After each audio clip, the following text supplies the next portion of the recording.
আমাদের এখানে আজকে পিপি পড়ানো হচ্ছে, সেটা আপনাদেরকে দেখাচ্ছি। আর এটা পরিদর্শনে আছে ফয়সাল ভাই। ফয়সাল ভাই কোথা থেকে আসছেন?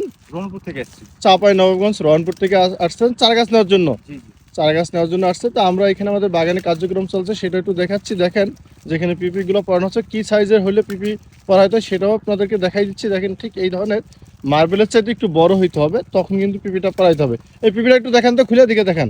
এই যে পিপিটা দেখেন, এটা হচ্ছে 6-7 সাইজ এবং এটা ফুটো আছে। একটু আঙুল ঢুকায় দেখাই দেন ফসল ভাই, হাতে নেন একটা পিপি।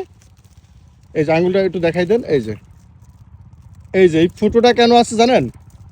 এই পানি যাতে কুয়াশার পানি বা বৃষ্টির পানি যেন না দাঁড়ায়, মানে ঝরে যায়, এই কারণে কিন্তু ফুটোটা। এবং পোকামাকড় যাতে আক্রমণ না করতে পারে। এই মিয়া ভাই, পিপি কেন পড়াইতে হবে একটু বলেন।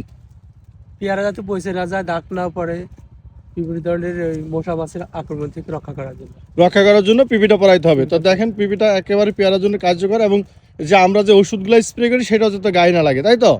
আর একটু পড়ান দেখেন। এই যে দেখেন, এই যে পিপিগুলো পড়ানো হচ্ছে। তো গাছ আলহামদুলিল্লাহ এই শীতের সময় কিন্তু ডিসেম্বরে আমরা পিপিগুলো পড়াচ্ছি। তো প্রচুর পরিমাণে গাছে এই যে ফুল ফল আছে। তো শীতের সময় কিন্তু পেয়ারার দাম অনেক উচ্চ মূল্যে বিক্রি হয়। এই যে দেখছেন পিপিগুলো পড়ানো চলছে।